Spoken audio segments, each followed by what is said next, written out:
What's going on, everybody? Thank you for tuning in to this episode of the Leadoff on the Peak One Sports Network. We're here to get you ready for your weekend. I'm Ashton with Tony and Landen, and last night, pretty much witnessing the end of an era. Michael Penix Jr. leading the Huskies to 20 straight wins and one of their biggest wins in program history as they win the final Pac-12 championship game in conference history.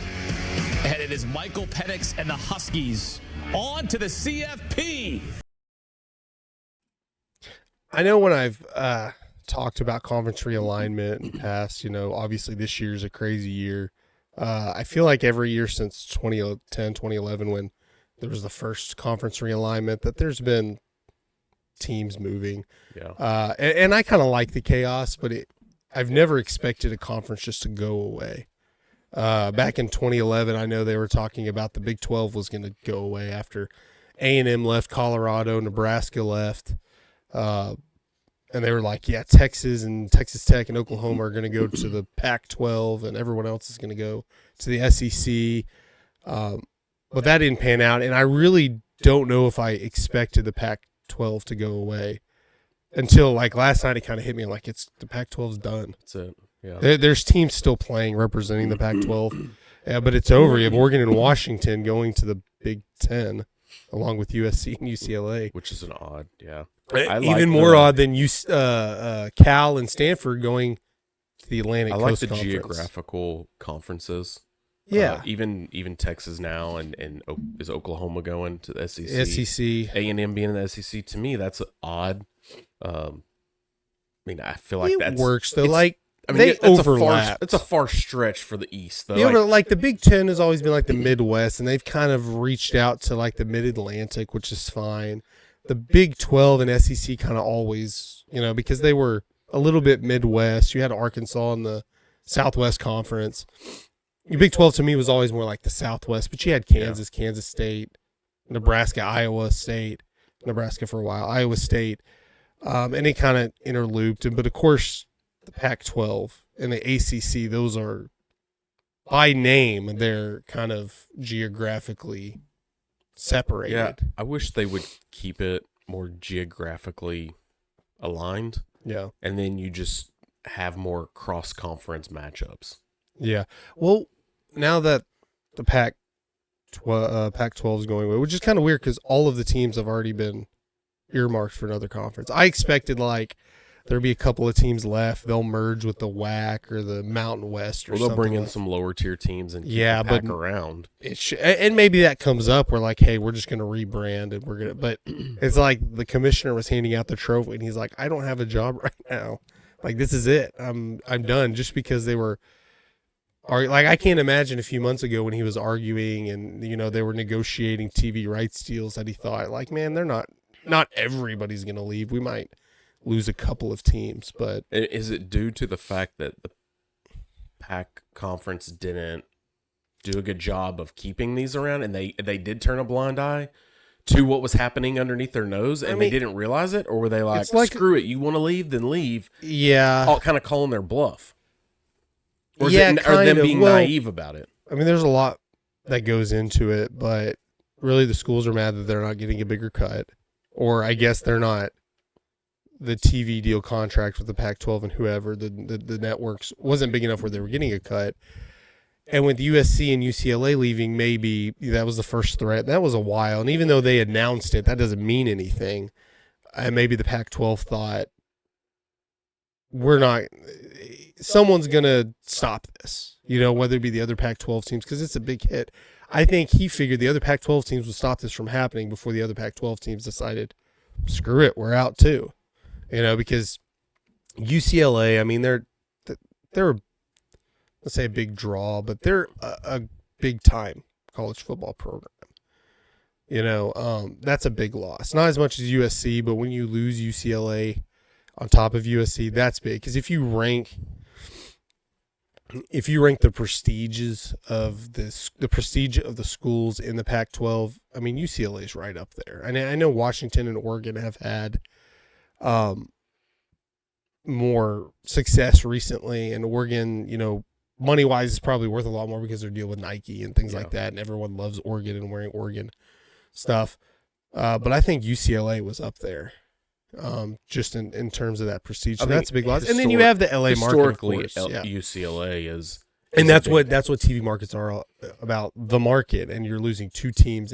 You're completely losing the Los Angeles market. Yeah. And that's a big deal because most college programs aren't in huge markets. And how many of these Pac teams are going to the Big Ten? 4. So Washington, Oregon. They'll have them conference to where they'll still play each other. Yeah, so you'll still have a lot of, and that's good because West Coast games. You've had 2 great games between Washington and Oregon. So there's kind of, I guess they were already honestly, a rivalry. Besides that, does it really matter what conference you're in? The way these teams play, I mean, you've even here towards the end. I mean, I know my Aggies where they were playing like some non-conference, like Rice and like some weird games, that they throw in there. It's cool to throw games in there like old Southwest Conference ties. But right now, I mean, to me, A&M, they don't seem like a Big 12 team to me anymore. Like, you get used to it. Yeah. I'd rather have Texas A&M play than Texas be in the Big 12 just because that's what I'm used to. It'll take some getting used to, but I mean, we have Washington, Oregon. That was some sort of a rivalry in their own minds. Like, maybe not to national. I mean, they're right next to I think their campuses are like 4 hours apart or something. They've just played 2 amazing games. They're going USC, UCLA. That's a rivalry. They're going to be together. You have Utah moving to the Big 12. Now they're going to be reunited with BYU. Arizona State are moving to the Big 12. Cal, Stanford. I've criticized that rivalry. That's an overblown rivalry by the overlooked ESPN. story here is the growth of the Big 12. Big 12 bringing in more quality. Yes, you're losing Texas and Oklahoma. It's a more well-rounded conference. Yeah. You don't have. I mean, it's essentially juggernauts. Pac-12 2.0. Yeah, you don't have the juggernauts that SEC has, and now even really the Big Ten, because you don't have Michigan, Ohio State teams like Texas. OU is a big loss for the Big 12. But talent-wise, I mean, look at it. Oklahoma has won a lot of Big 12 championships, but and last year it was Colorado's coming to the Colorado's Big 12 as well. coming back. That's going to be a big draw just from Dion if he can, get that program winning again. But you had Kansas State beating TCU last year in the Big 12 championship. Texas, Oklahoma State, which we'll talk about in a minute. And yeah, Texas is in it, but Texas hasn't been in it since 2009 when the last time they won it. It was Texas, Oklahoma a few years ago in the Big 12. So Big 12 has a lot of a lot of mid to high level college football programs, because you had Baylor had a run for a while. TCU had a run. Big 12, right? OSU staying in the Big 12. OSU had a run. Iowa State had a run. Iowa State's had a run. I mean, after this, upsetting just as an early teams, prediction, Texas Tech. Who's the top running team now in the Big 12? OSU's up there, but they've had a lot of big losses. Like they just. So I mean, we're going to see possibly one of these new teams coming into Utah. the conference. Utah probably. Utah kind of ran. It's going to be a Pac-12. favorite. Yeah, I think Utah's a good one. Houston had a down year, but I think they're going to turn around. Who knows? I mean, how many teams? They have 14 now. They're losing 2. They're gaining 4. So they're going to be back up to 16. Is that right? 16 teams? SEC's up to 16. The Big 10, 16 to 18. And the ACC's adding teams. They just added SMU as well. So I think with the playoff expanding to 12 teams, I think there's definite opportunity to you have an automatic bid tied in with your conference championship, because now you only have 4 major conferences, and then you just have a bunch of at-large bids. So it doesn't matter if, for example, Florida State's playing Louisville.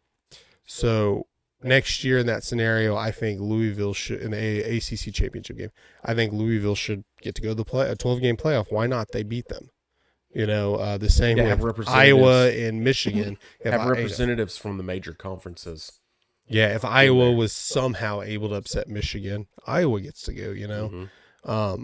Yeah, I think with the 14 playoff, there's obviously not. If you win your conference championship, you should at least get a bid in. Well, when you have 12 spots, and now just 4 major championships. Just make it automatic tie-in for 4.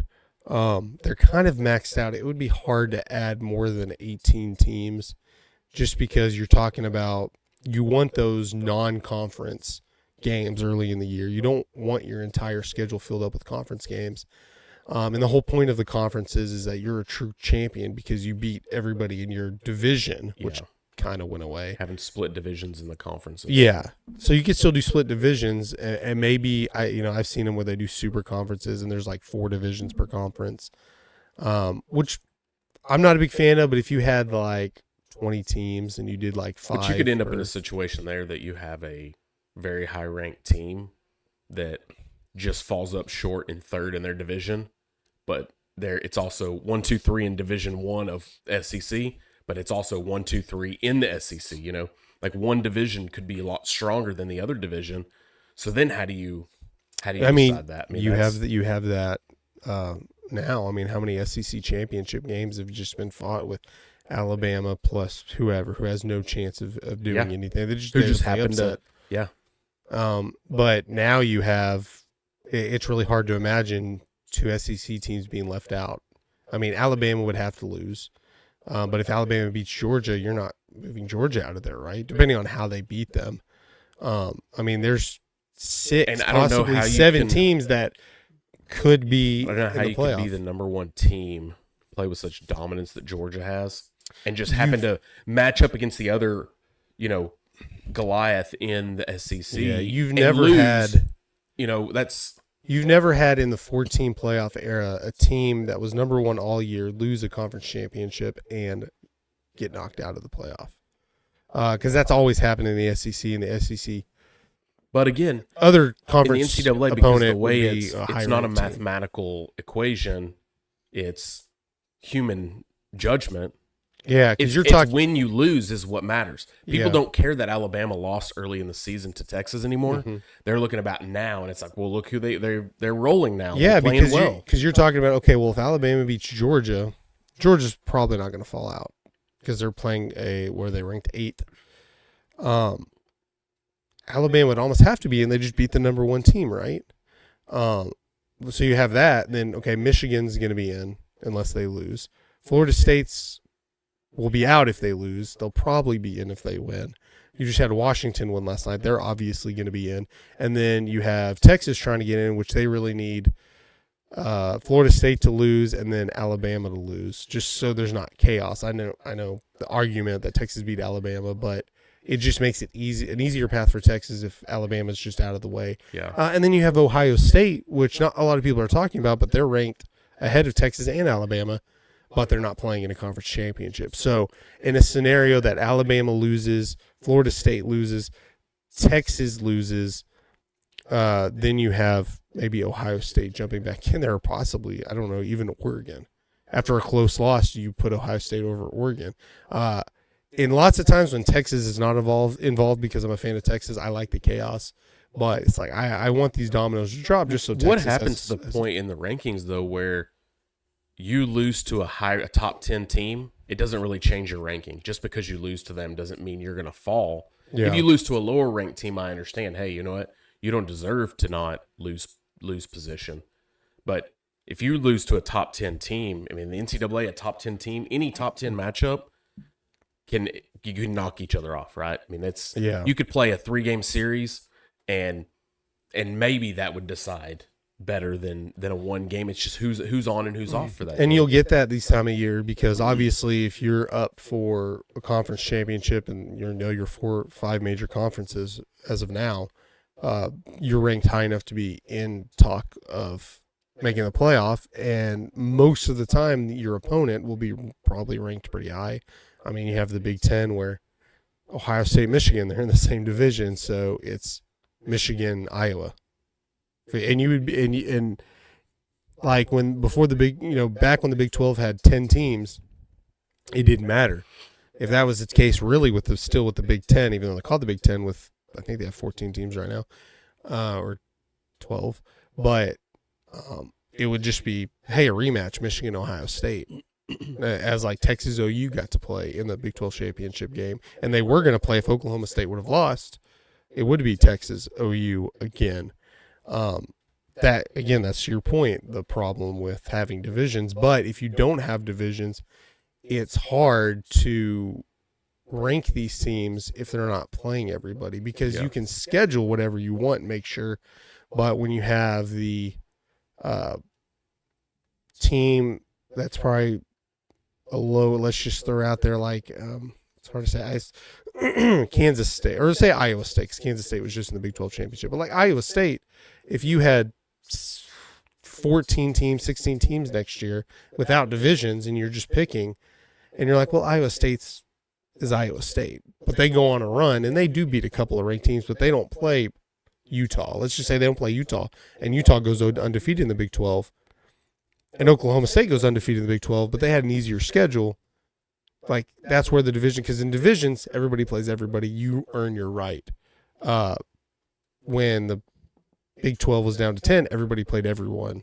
So they had that was before they brought back the Big 12 championship. They didn't have a championship game. That was the issue with TCU and Baylor being ranked like 4th and 5th and not getting a bid to the championship. Well, that's where it makes it tough in this playoff scenario. I mean, we all want to see this bracket playoff, scenario, but where the NFL has it right and it doesn't really work well in NCAA. Well, you have 32 teams in the NFL. Well, I know, but that's what I'm saying is when you have so many college teams outside of playing a 64-team bracket like basketball does, you're not going to be able to truly find, I feel like, the true champion of that year, because in the NFL they have it right where you play your divisional teams twice. Yeah. If you beat your divisional team twice, you dominate over them. If it's a 1-1 and it's a split and you two are the top ranked teams, okay, we've got something we're fighting for. But when you dominate a team twice, okay, anybody can come in here. I mean, Alabama could come in here and beat Georgia this weekend. It doesn't mean anything to me. Georgia is still the number 1 team. Just because they lose to a number 8 Alabama team doesn't mean they're not the top team. Match them up again at another location. I promise you Georgia wins that game. So then it's a split. So in a scenario where hypothetically, I mean, I think if you're going to value, because really conferences mean nothing. Because you're like, well, you should have a representative of every conference. Like, well, really, what difference does it make? You just, in our minds, we put it together because these teams are playing each other, that they're in the same conference. Yeah. But really, we're talking about we want the best 4 teams to play. Well, I mean, look at like how the high school situation works, right? You've got these nationally ranked, and Landen probably knows more about this. You've got nationally ranked teams. They don't really have a true district that they play in. They travel all over the country playing the best of the best to keep these to become nationally ranked. You're not just playing your local district. You have to schedule big time teams to gain that national. And in some situations, I mean, if anyone's seen the De La Salle, the movie, I don't know what the name of it is, but maybe it is De La Salle, the high school team out of California, right? They struggled for teams to want to be in their district because they were so dominant that they said, fine, we'll go schedule games all over the country with the best of the best teams, and that's how you gain your national ranking. Maybe that's what it should come back to is, I know these teams, the NCAA, you get to schedule all your non-conference games, and usually they schedule the easiest games they can, or sometimes you have these home and home situations like Notre Dame in Texas or something. They'll schedule some non-conference. Maybe that's what it needs to be is you want to be top ranked, schedule yourself against top ranked guys. And I'm looking at it, you got a top 25 team SMU. Who has SMU played that validates them being in the top 25? If Texas A&M or Colorado played in one of these lower level, like if that's the teams they play week in and week out, they're a top 25 team too. Colorado is not a bad football team. Colorado's playing in a damn good Pac-12 conference. Yeah. That's why they aren't. People give them crap. Oh, there was bandwagoning on these guys for, 6 weeks. Well, yeah, when they were playing evenly matched teams, like your SMUs, your Tulane at 17. I mean, they haven't played Alabama. They haven't played, like, can we justify this ranking system like it is when you've got these conferences, low-level conferences, teams winning and working their way in. Well, the same, you know what I mean? The same end. I mean, those big teams have the opportunity now, and some of them do. Like Texas, Alabama have played the last 2 years. Texas is about to start playing Michigan, Which for a couple of years. To that point, to me, Alabama doesn't jump Texas. Texas beat them. They scheduled a high-profile game. Texas has the upper hand on Alabama. On the road, in my eyes, no matter what happens this weekend, Texas loses, Alabama wins, Texas should still have an upper hand over. Yeah, and again, it comes back to the point: when did you lose? Yeah. Because Texas lost on a last-second touchdown to a team at the time was undefeated, and they're still highly ranked. Oklahoma's still highly ranked. They just had a couple of bad losses on a neutral field, nonetheless. And that's another situation like we talked about. You've got OSU, Texas, and OU. Well, only two can play in the conference championship, so it's hard to dump on OU. OU's a good football team. And that's a situation why the expansion happened. happened. I mean, I still think we'll have this talk like, hey, you're ranked 13th, you're ranked 14th, but Ohio State will still get in. But at the same point, if you're a lower, UCF, we'll bring them up because they a few years ago, and even Coastal Carolina a couple of years ago. Not that I thought that they could have competed in a playoff scenario, but now you can blame Texas for, hey, you played Rice, you played UTEP, you didn't play a really hard non-conference schedule. You can't blame Coastal Carolina and UCF. Because UCF's in the Big 12 now, but a few years ago when they were in the AAC or Conference USA, because they just play their schedule. And then sometimes those schools have really, look at Boise State for a few years. You can't, so as I said, the Big 12, the 12-team playoff, you can just say, why not? We have that random outside team. Let's throw them in. Give them a shot just so we can throw it out there. We're not limited to 4 teams where we're trying to make the biggest bang for our buck. We can throw it in there and see what they can do. Because if you're not willing to say that, you're like, well, they should be in a better conference or whatever, then you should have a completely different division for those teams. If they don't have a shot to win a championship out of their conference, there's no reason for them to be. You should just make your 4 major conferences: ACC, Big 12, Big 10, and SEC. Pack those with 20 teams, and that's your Division I NCAA. You're going for the championship. Everybody else can fight for their championship because at this point, there's no point if you're not going to allow a team. And I think with a 12-team playoff, you have a chance to put automatic bids for winning your major conferences and automatic bids, or maybe not automatic bids, but just have a sense. If there's an undefeated team, you put them in there. You have your James Madison, who was it Liberty last night playing in the Conference USA? They were undefeated. Is that right? I think they ended up losing. I didn't finish that game. But teams like that, there's not going to be that many storylines every single year. 1, maybe 2. They're undefeated. Put them in. I mean, they're playing big time Division I college football. Why not? Yeah. Why not throw them in there? A lot of conference championship games happening this weekend. We talked about the Pac-12 championship. Florida State, Louisville, ACC. Tonight, SEC, Alabama, Georgia. Big 10, Michigan, Iowa. And then the Big 12 game today is featuring Texas and Oklahoma State. And there was a little more of a nugget to that. I know a lot of us would rather seen Oklahoma, Texas. And it might have helped Texas if they would beat Oklahoma over Oklahoma State. Yeah. But there's another wrinkle in this story. As yesterday, police say they found a dead longhorn on the lawn of an Oklahoma State fraternity house. Of course, the day before the Big 12 championship was to be played. The carcass, not to get too graphic here, but the carcass had an expletive carved into its side. Police officer TJ Law said it's a very cruel crime that was committed, especially right before the game. And Oklahoma State said in a statement that they are appalled at this disturbing display of animal cruelty. They're investigating it, some complications because the fraternity house is technically off of campus. But the police are treating it as any animal cruelty issue, which in Oklahoma is a felony. I mean, this is taking rivalry games, championship games to a whole nother level. Yeah, you're talking about friendly rivalry stuff. Yeah, and Oklahoma State, Texas, not letting pigs loose inside of a school that are greased up or something. Yeah. Like joke. I thought about that. I didn't know how I was going to get the pigs, but I thought it'd be a perfect senior prank to get 3 pigs, paint 1, 2, and 4 on there. And then they're going to be looking for another pig. They're going to be looking for 3. Yeah. And then I thought this is a great idea. Then I'm like, I don't even know anybody who has pigs. But no, this goes beyond. And Oklahoma State, Texas isn't. I mean, Oklahoma State may look at Texas as a big rival, in conference rival. Yeah. Oklahoma State has upset Texas in big years before. So, but, and I don't know, it's animal cruelty nonetheless. It does make a difference. Did you do this while this longhorn was alive?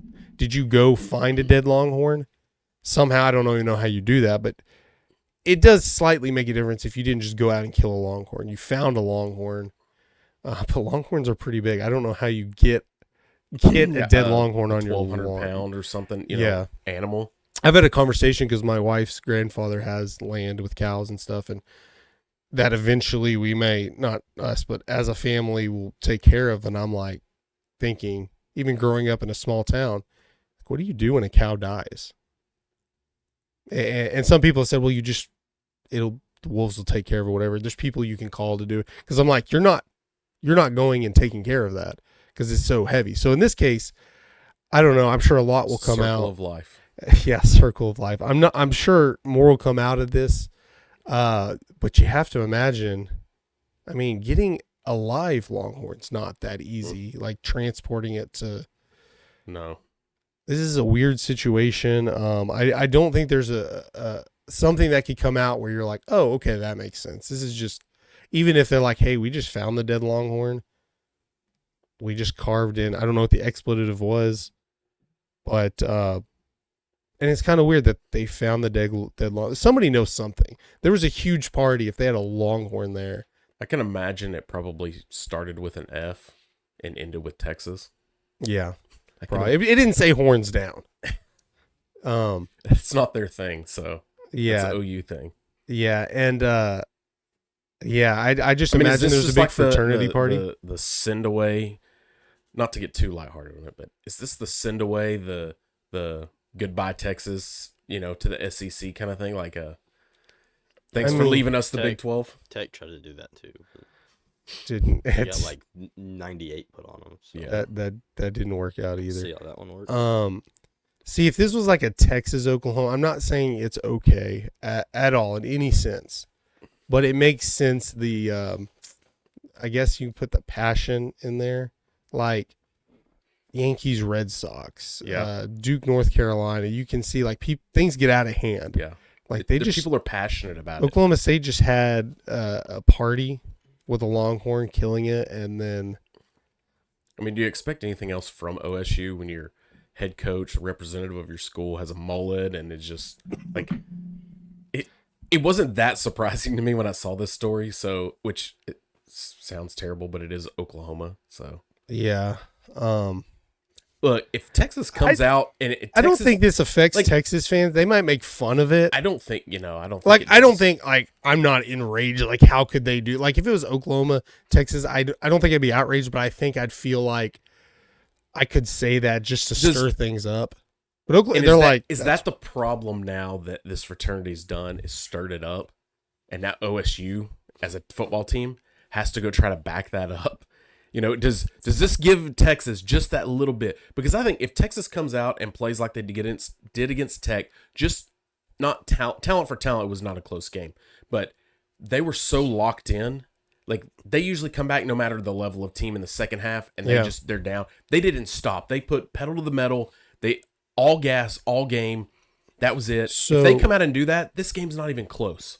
So, and that's the thing. I mean, but it's college football. We've seen it. Does that give Texas just that little bit of, okay, you know what? We're just going to finish this. We're going to go down as. I don't know. I don't think it should. Oklahoma State's a good team. They have a chance to win this game. We've all seen crazy things, but it would be a huge upset if they did. So, I think Texas would have to give the game away Yeah. I don't. If Texas comes out and True. plays their Yeah, game, it would. Texas is too talented Yeah. and too well coached. I mean, one of the top coaches in the country. Like they would have to give this game away. They would have to fall short. If Texas loses this game, I think they'll be talking more about what Texas did wrong than what Oklahoma State did right. But, schools do have pep rallies, and to some extent, right on paper, they could say, I don't even know if it even appropriate to say like dehorn the Longhorns or something, but schools do this. Like they know they're going to get their ass kicked in a certain sense, even in high school, but you still, hey, we're cheering for this, like in our own little thing, school spirit. But yeah, to that extent, I think it's an embarrassment. Obviously the act is an embarrassment alone. Forget the game, forget the sport. The animal cruelty is embarrassing, but to do something to such a national state, to be on a national stage and be a story around the country for a game that you're an underdog in, I think right now it's 20 points. I have to double check. It's at least for a championship. It's double digit. Yeah, multiple. Yeah, it would kind of. I don't think it would. Oklahoma, like I said, Oklahoma State's a good team. Michigan, Iowa is a completely different. Michigan's way more favored. Michigan's better, I think, than Texas at this point. Oklahoma State's better than Iowa. But it would be like Iowa doing something like that. Like, I'm sure Iowa had a pep rally today or last week.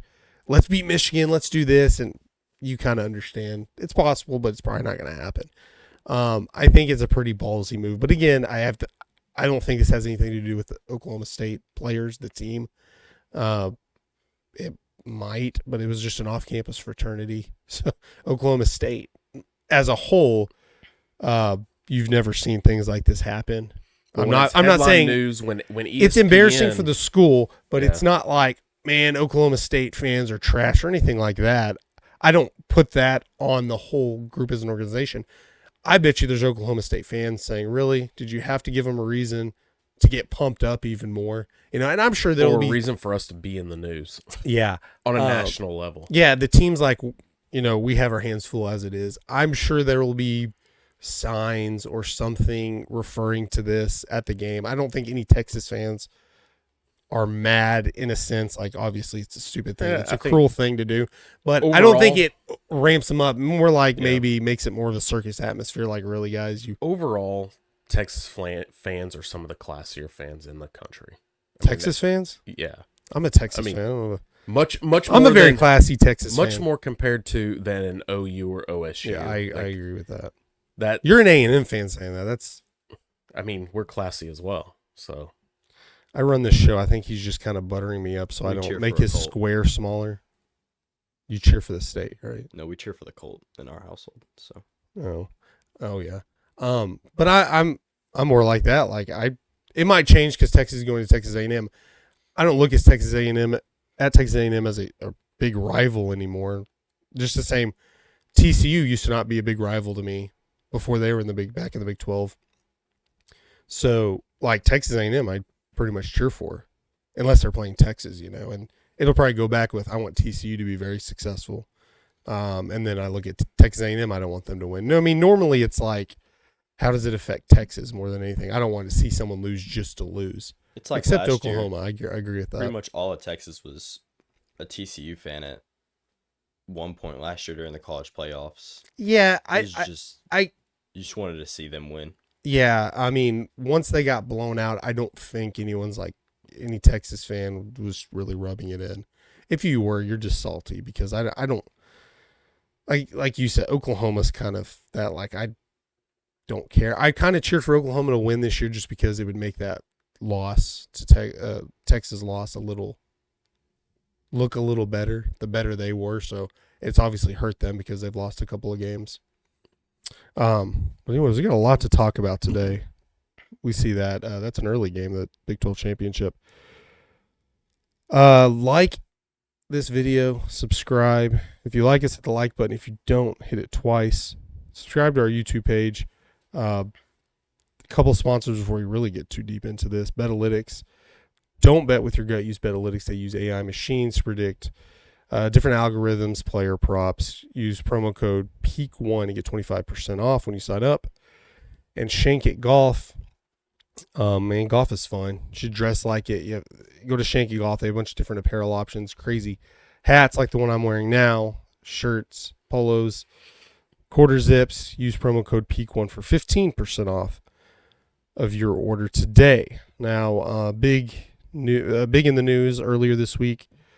Pretty surprising. Mark Cuban selling the majority share or majority stake in the Dallas Mavericks. That kind of, which comes like a day after he announced he was stepping down from Shark Tank after like and I got the alert 15 seasons or yeah, something. I got the alert on my phone and I was driving, so I didn't really read into it. So I looked at my wife, she's like, "Really?" And I was like, "Is Mark Cuban sick or something?" Cuz he just announced he's done with Shark Tank. That's what I was expecting. I was thinking, oh, crap, this is serious. But really he's selling his share to billionaire Miriam Adelson for $2 billion worth of stock. He's going to stay in charge and run the team, the head of basketball operations. Cuban's hope is that the Mavs will build a new arena in the middle of a casino resort in Dallas or in DFW. Obviously, gambling is not legal in Texas. So I think part of this is bringing the Adelson family, big family in Las Vegas, to Dallas to kind of push their money around Austin, maybe strong arm politicians into legalized gambling here in Texas so they can. And Cuban's kind of talked about that before, obviously before this, that he wants the new Mavericks arena to have like a sports booking area where you can go and bet on sports.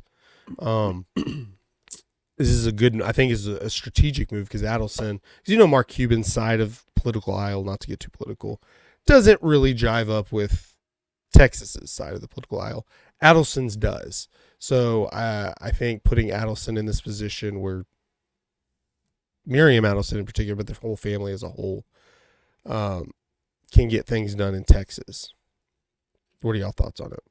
Yeah, there was rumors also that he was looking for a presidential bid, and maybe needing the cash to fund a political campaign. Of course, I think it's too late. Yeah. And even then, buying the Mavericks for $325 million back in 2000, 285 to selling 3.5 part of the stake for $2 billion. Yeah, they're worth the valuation was $3.5 billion if you're looking at the numbers here. And there's also some stories and conspiracies in 2020, was it that 2021 Mark Cuban bought Mustang, Texas? Like he did. No, he bought and I thought that was 77-acre town, I don't know, roughly an hour south of Dallas. That's the first thing I thought was building a casino resort there. So what's been reported is in Mustang, I mean, in 2020 the census had a population of 0. I think it's actually like a population of 24 in this town that he owns. Yeah. That they're tearing down a lot of the old buildings that are there, and there's a lot of demolition going on. That was the thought is he clearing this, getting this ready to make this entire town, like build his own city, but build a resort for like WinStar type situation. I thought that. Then they said he wants to put the new arena in the middle of a resort. I mean, I guess you could have multiple resorts, one in Dallas, one here in Mustang, which is like 40 minutes south of Dallas. Something like that. Something like that. But I thought too, I wouldn't call it a conspiracy theorist because I don't think this is the plan, but I think it could turn bad because you're relying on policies to change in the state, big ones, where not only, I mean, there's politicians in Texas, you could say, what's the issue with it? And most people say it's a moral thing. That's why I don't think that so much as it used to be, but now you have WinStar right across the border in Oklahoma. You have Choctaw right across the border, just both a couple hours away from DFW. That there's a lot of money invested in those that are keeping it like Louisiana as well. Shreveport, yeah. So what happens to those? Like they're not going to go away. They have nationwide. How much money is funneled into those just states from Texas, from Texas, yeah. Because anywhere else in the country, sure, you have to plan a trip. How many times have you thought, man, I kind of want to go to WinStar tonight? Just pack a quick bag, 2-hour drive up there, stay there for the night, or I'm sure people go up there, gamble, and come back. Yeah, there is that's 8 million people in DFW, just a couple hours away. Obviously, that's the draw for Shreveport, Choctaw, or the Shreveport has multiple casinos. WinStar they're geared towards DFW. You look at WinStar as the official casino of the Dallas Cowboys. Choctaw sponsors the Mavericks. Choctaw is the name of the stadium, Old Ranger Stadium, where they play rugby and high school football and the XFL. And there's big footprints or fingerprints, whatever you want to say, here in DFW. Yeah. But you think, where is Adelson from? Vegas. What's missing in Vegas right now? Basketball team. A basketball team. It would be a big deal. Like, why would you move a team outside or inside of the top 5 market? They're number 4 market in the country. So you think, okay, what franchises have recently moved away? You just think of big franchises. Los Angeles, Houston. Why did those teams move? Stadiums. So let's say they can't get this done. I don't think it's an automatic flip of the switch. Hey, gambling's going to come to Texas. So they're going to bid against the state to say, hey, you legalize gambling and allow us to build this massive resort stadium, or we take the Mavericks to Las Vegas. Yeah, and I don't think that's a plan at all. Or in the back of maybe not for Mark Cuban. I'm sure Mark Cuban loves the city, loves the state. A state that has 2 additional basketball teams with 3 teams. Yeah, they don't want to lose. I mean, that's big revenue for the state. I mean, that would be one of the biggest crushing things. Very successful teams too. Last year was the first time in 18 years that there were no Texas basketball teams in the playoffs. But how devastating would that be to the city of Dallas if you lost the Mavericks being right there in downtown? So, I mean, the mayor of Dallas is big on sports because he's lobbying to get a second team NFL team in Dallas. So obviously he would do what he can. I don't think there's any issue with getting a stadium built. I think Dallas will roll. I mean, but do they hold their ground on having the casino resort tied to that? See, that's what I want. Is that where it comes down to? It says we don't want a stadium unless we can have. I don't think it's a thought anybody in Mark. But even maybe Adelson, they're like, worst case, we move the team to Vegas. I mean, do they have to? They would have to move outside of Dallas to build something like this. Outside of city limits, yeah. I've heard old Cowboy Stadium, like Irving, possibly. There's how many acres out there where the old Cowboy Stadium used to be? I mean, really, the Mavericks, the Cowboys, the Rangers don't play in Dallas. I'm sure the Stars are going to be in on this. To the city of Dallas because they don't have that revenue. Yeah, but I mean, you're still Dallas. The city of Dallas benefits from the Dallas Cowboys. They're called the Dallas Cowboys. It was a hit. I mean, they lost the Cowboys in the 70s because they were in Irving. So it wasn't as big as a hit. Just like saying I'm going to New York or something. Like, the term Dallas is used very loosely. The entire metroplex. I tell people I'm from Dallas. I'm just outside of Fort. When you tell somebody like, they think of Dallas and they're like, oh yeah, I liked it in Dallas. No, you weren't in Dallas. Yeah, you were in Arlington. You were in Fort Worth. I have pride where Fort Worth and Dallas are different, but I have no problem telling people I'm from Dallas. I think it's a pride deal. I go to Dallas quite a bit. I like Dallas. It is the Dallas Metroplex. It's Dallas. I usually say like the DFW. Houston metro area. But you say Metroplex, DFW, that's synonymous around the country, maybe even worldwide, that's Dallas, Fort Worth, or Dallas. In general, hell, the airport is DFW airport. The airspace around is considered Fort Worth, not Dallas. But it's essentially, I mean, look at, where the 49er stadium is, like 40 minutes outside of San Francisco. Yeah. That's what teams do now. New York, right? Jets and Giants don't even play in the state of New York. Yeah. The Buffalo Bills are the only team that play in the state of New York. Yeah.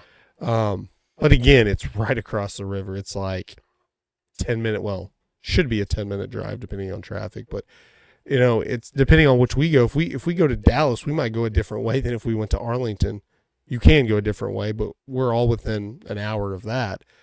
But That's a worry in my mind that if things go south, like what are they going to do? I think in today's sports, it's not professional sports, especially. It's not out of the realm of possibility that because they're not the Dallas Cowboys. The Mavericks are a relatively prestigious franchise. They've had a lot of history. They've had a lot of success. They have one of the best players in the league. But the NBA might think, hey, is Luka in Vegas over Dallas? And then again, if this happened, it would be 5 to 10 years down the road. They're not going to make a decision in a couple of years to keep or not keep a team. It would be devastating, but I don't know. I think it's not out of the realm of possibility. Again, I don't think this is the plan. And maybe that's where Mark Cuban is with this gives him more opportunity.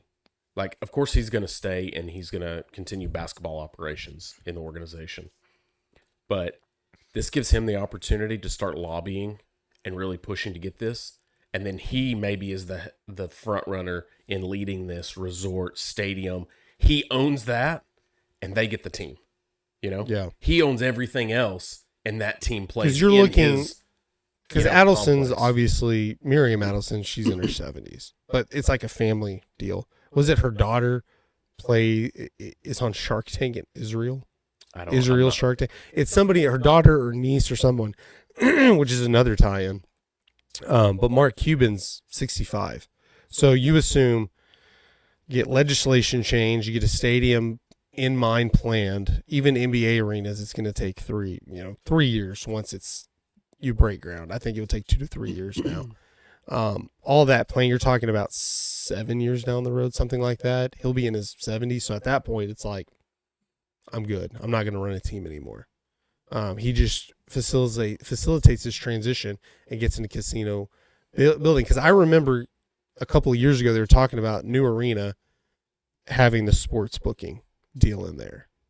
So it's been on his mind. And then obviously, I didn't think it when he bought the town that he had this in mind. I thought it was weird. I'm like, he has something up his sleeve.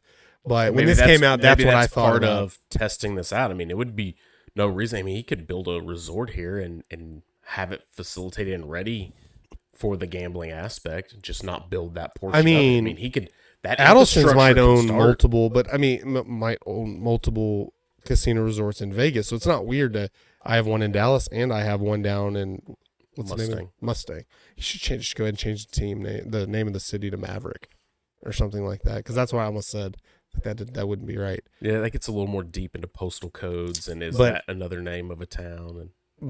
Yeah, I'm sure there's a Maverick, Texas somewhere. But I think we'll keep you up to date on that. But I think that might be a future sports. Yeah, I think that's going to be a long term conversation for sure. If everything goes as planned, Mavericks might have a new arena in a casino resort 10 years from now.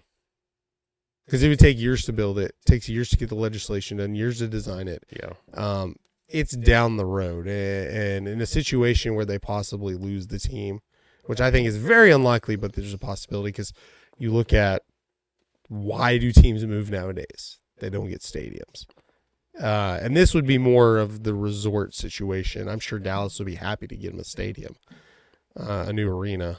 Especially now that you have Adelson, they can throw up their money towards it too. But it's something to look at, and I think 6 months to a year down the road, you could have a Sports Biz episode talking about this. You'd have enough information to really dig down deep in there. Something else we want to talk about, the Washington Commanders are being sued, or they've had a lawsuit since September by the Native American Guardians Association for defaming the group. The suit arises after the Commanders employee called the group fake. I'm not sure what his context was in that. Like, it's a Native American group in that climate a few years ago when they changed the name, claiming that Redskin wasn't a bad name. Like, it was, we'll get into that, what the meaning is. Politically, you could say, oh, that's fake. It's just people, they don't want the name changed. The lawsuit also alleges that the Commanders worked with the National Congress of American Indians to remove the former name and not bring it back, saying, quote, silencing 90% of Native Americans. Every time the Redskins took the field, they were honoring Chief Whitecalf. A Chief Whitecalf. They should continue to do so and honor that. I mean, I look at this in a sense that I am a patriot of this country. Mm-hmm. And I don't look at the Patriots as making fun of them. I mean, yes, they have a cartoonish kind of an old, right? The logo. argument would be the name, because they completely changed it away from Native Americans.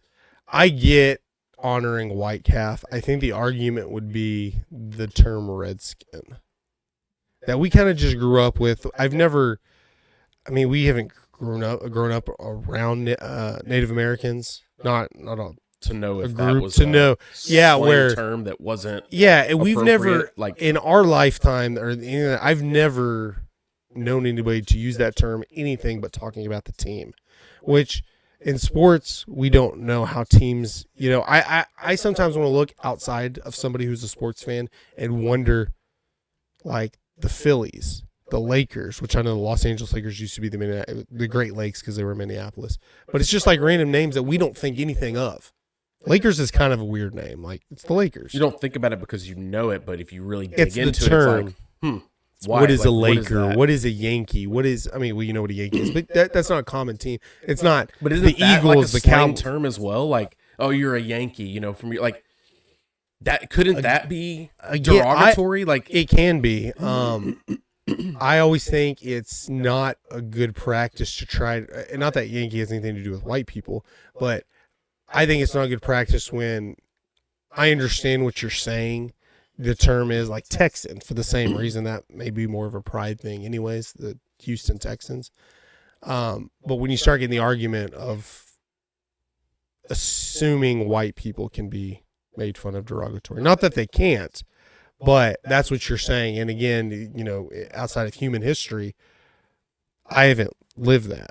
I'm not saying I've never experienced white privilege or anything like that, but I didn't, build this country for white people or whatever you want to say history was done with.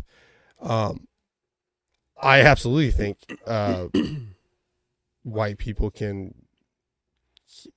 be made fun of in a derogatory sense. But from the standpoint of an argument, it's almost like you can't say that too. But again, patriot. is that the argument? Is that term was? I don't know the term. I mean, why? It does, we can't sit around and allow. I mean, let's just throw it out there. White people to judge what's racist and what's not to other. Like, that's the issue is we're because dealing this is with. the Native American group saying they didn't like the change. Yeah. Redskin, I don't know what the term was used for back in the day. From terms of derogatory terms nowadays, it does sound like it might have been, but that may have not been the case if you compare. I guess no one has issues with Seminoles, Braves. Some people even have Indians. but Like, why did the Indians? Why did Indians that? is not derogatory at all. Yeah, I don't understand that one either. But you have Texans, Patriots, Cowboys to an extent. I absolutely can see where they're coming from, and it's been noted on this show plenty of times and other things. Like, I'm 100%. Like, I like the Redskins name, even though they're a division rival to my Cowboys. Like, I like the Redskins. I like their logos, their colors, like It's like Cowboys versus Indians when but they all play the stuff they Thanksgiving. always did. Like, I like that franchise for the most part. Not Daniel Snyder, but I like the Redskins. And losing them to the Commanders, like that's stupid. Honestly, Yeah, I don't like the there was- Commanders name. I think it was terrible. I think they could have done so much better. Yeah. Like, I just don't understand. And then you at that same time when that's happening, it's like, oh, we got to get rid of the Indians and the Chief Wahoo that they use. Like, those are so iconic. Like, From what I can find, it originated in like northern Canada with the French, and when the British came, they called them Red Indians at first, and then it just ended up being like they called them Red Man for a little bit, and then which It's is a pretty like, derogatory term. well, but Well, like it's- you I got- mean, not with any ill intent So back it's- then. I don't know. it's just a way to. It says originated as a literal translation of Native American term used to differentiate Indians from other Americans. Okay. So, in terms of today, it would be considered derogatory. Because they're derogatory From you, a white man that lives in the suburbs, and like that's well, from a point that I'm not going to go off and say derogatory terms, other racist derogatory terms right now, or derogatory terms that have to do with races. But now you can't distinguish people that way, is what I'm saying. I'm not saying it's right, wrong, whatever. I'm saying I can't distinguish you because of the color of your skin. You're a white man, and you're not a white man. Whether there was ill intent, I'm not saying it. The way was going away though from the Commanders, and I think this maybe was. Could you not have kept everything you had and just changed the name from Redskins to that's what my thing another is. Keep the term that was appropriate. Chief White Calf on the helmet and just come up with another term. I don't think you could have because they went to change Indians. They went, fine, screw it. You don't want it? We're not even gonna acknowledge you at all. And I think that's the concern now. I mean, and I don't know. I'm not like a Native American activist or anything, but the representation, I feel like, of the Native American culture is less and less year after year. They're getting pushed out of their areas. So not to get political, but it's almost like when there was a controversy with minority caricatures on food brands and boxes. And then somebody kind of made fun of it as like, yeah, you took the Land O'Lakes away. You took the other ones away. Where when you go into a store, the only the caricatures you see on food are white, and you took away. It's like, what are we really? Not that that's what they're trying to do, but what are you doing here? That's what my point was earlier.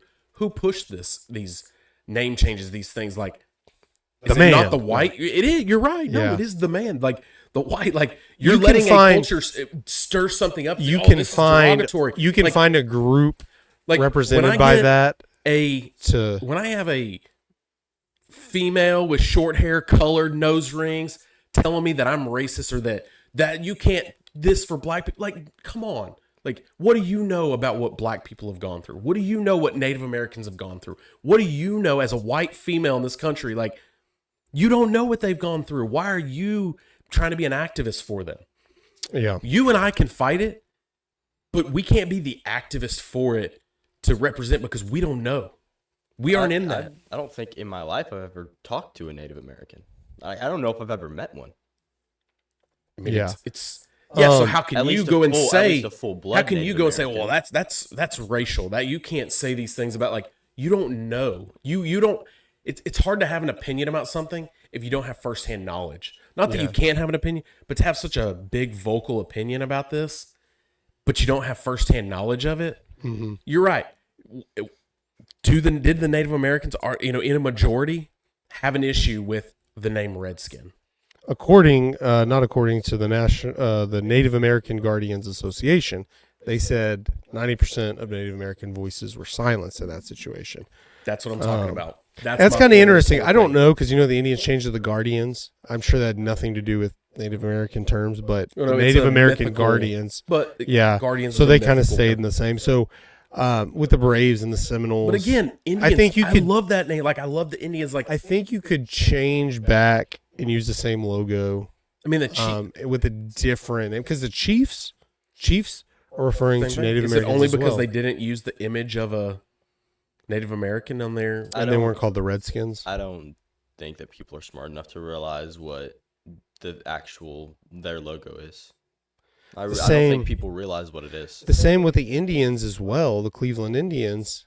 They're the Indians because they had the first Indian baseball player to play on their team. Mm-hmm. And they named it. They were like the Cleveland Spiders before that. And they came up with that. I think a controversy there was another Cleveland Spiders. But there's probably controversy with that at the time, that people were like, if the Brooklyn Dodgers would have changed their name to the Blacks because Jackie Robinson, they were representing Jackie Robinson. Yeah. Like, everyone would have lost their minds. So, not that. The point I'm making is, if you're just going to say they're using it as a mascot, like, well, you have to understand the history a representation of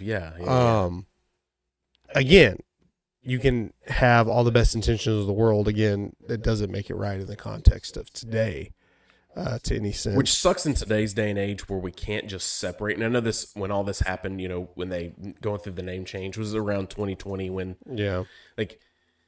and I know we talked about this. Like, it was a controversy for a few years. Why before can't too. sports be sports and politics be politics? Why Yeah, do are they we have to just merge so much? Yeah, you might as well just name every team an animal, and then No, you're but gonna then have you got SPCA. animal. Yeah, the SPCA. You're gonna have animal activists coming out. I mean, this is cruelty to dolphins to be named the Miami Dolphins. Yeah. That's cruelty to them. You can't do that.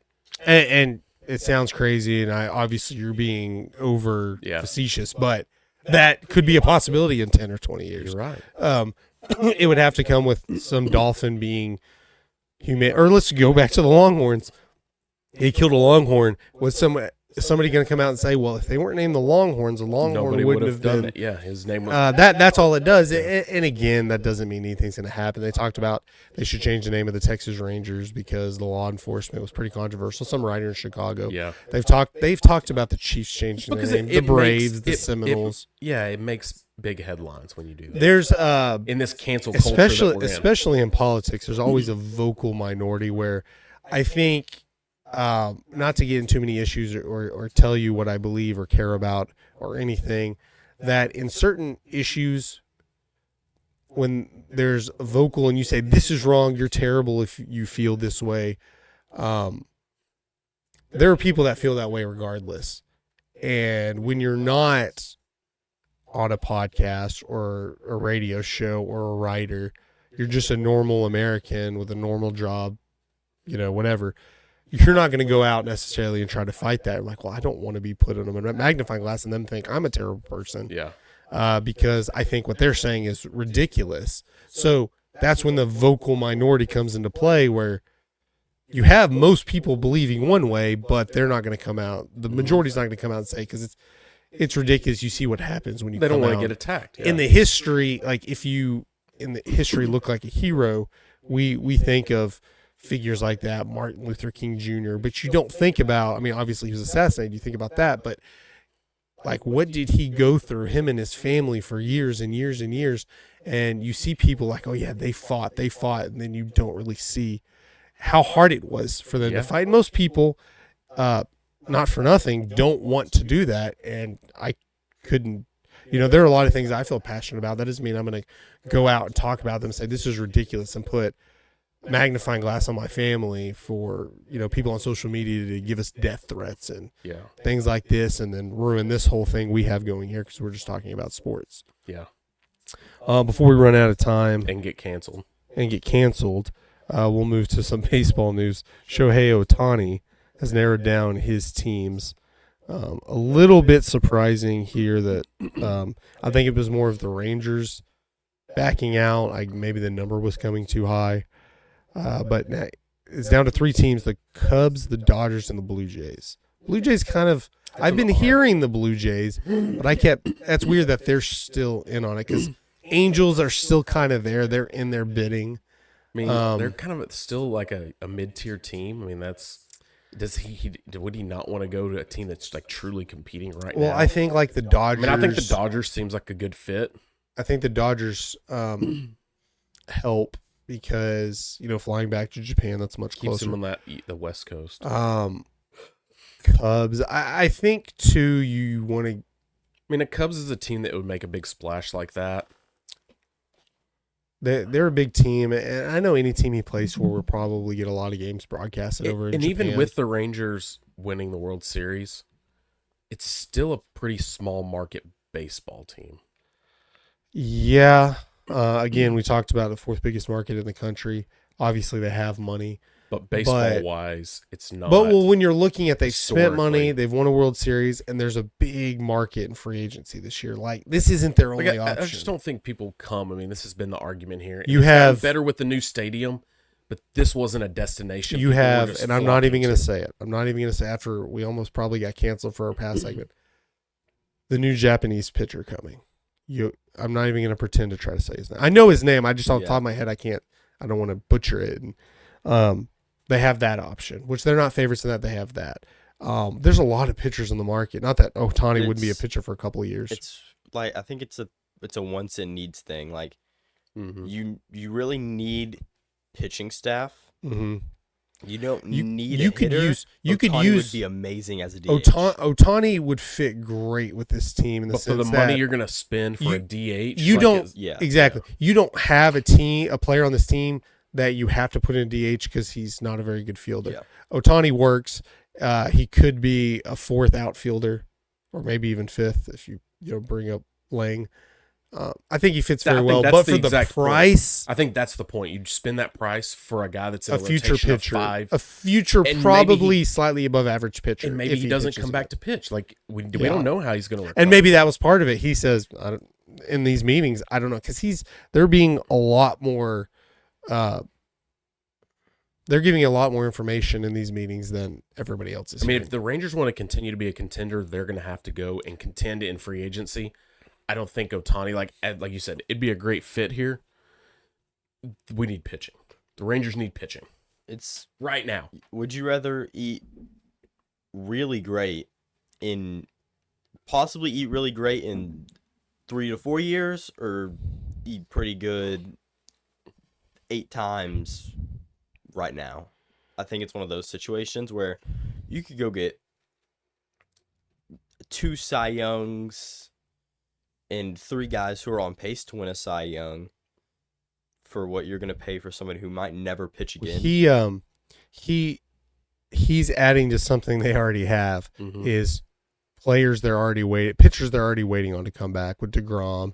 Scherzer, I think, is fine to pitch today, but We just he's don't know still going to be where he's gonna questionable. be. Like Yeah. you already have DeGrom you're waiting on for later next year. So You're putting gonna more have this whole money, system you're gonna- of money tied up. you're going to have your into- top 2 paid player. I think DeGrom's their top player right now, paid player. But you're going to have basically your top 2 paid pitchers aren't even pitching next year. Maybe DeGrom pitches late next year. Well, and I think I think that's just a bad if situation. the to put Rangers yourself don't in. come through in the World Series and we see how Bochy managed this pitching staff he had, which was the biggest knock on this team. Nobody believed they could have gotten to the World Series, gotten past Houston, and they got in there and won the damn thing. Yeah. With the pitching staff they have, like they trust in Bruce Bochy to be able to manage. So they're looking at it as we don't need the top guy that honestly isn't going to be able here next year to pitch for us. Let's go improve our staff just a little bit, and we're a contender again. I think with Ohtani, because he will eventually probably pitch, that he's worth the money and he's going to make you money as well. It's not a question of his worth, but we don't know the Rangers' budget. They may think if we get Ohtani, that's all the big moves we're going to make, which that may be a situation where here's our number. If we can get Ohtani, we have to make other big moves pitching wise. Like if you bring Montgomery back, I still think you outkicked your coverage in winning the World Series. You obviously weren't a favorite. Yeah. I think the way you get that experience, and now I think that moves you up because you don't have a bunch of most of their players you could consider veterans now. You got Evan Carter, who got the most outrageous experience Mm-hmm. to start a career. Now Never expected that. now he comes would be in. there. Now he comes in next year. He's cool, man. This Day is just a one regular starter. game. Yeah. This is a regular game. I just played in the World Series a few months ago. So I'm fine with him. I thought it was a pipe dream until a couple of guys said, hey, Rangers were at the top of his list. I didn't think it was going to happen anyways. Then you get your hopes up, but there are a lot of quality free agents where they can still have an A+ off season, spend big money one way or the other. But I agree they need pitching more now because, again, even if he comes back to pitch, we saw it this year. He was a good pitcher, but he wasn't a Cy Young contender this year. I don't think he ever will be. He'll be in a position now having another Tommy John surgery that how the Rangers treated DeGrom, or you have any kind of soreness, you're out you're not pitching for a few weeks because it works out that after Tommy John surgery, he can still play next year, just can't pitch. But if he has another surgery in the middle of the year, he can't even play now. If you have Tommy John surgery, your arm's in a sling for a while. You obviously can't play outfield at all. You are 100% a DH. Yeah. It would be a good fit, but I don't. For the money and the other opportunities you have to sign players, I think you would be making your roster top heavy with pitchers that can't pitch right now. Yeah, I agree. All right, guys, thanks for tuning in. I think we ran over a little bit. I have no idea what time we started doing this. Where are we at, Landon? An hour and 10. Oh, we're doing Right, good. We're doing good on time. You get 10 minutes of bonus coverage from us. Yeah. For free. We're not even going to charge you for that. I mean, if you want to, so we'll put our Venmos in the bottom if you want to. No, I'm just kidding. Make sure to subscribe. Go check out Shank It Golf. Go check out Betalytics. Until next Saturday, we'll see you guys. Thanks.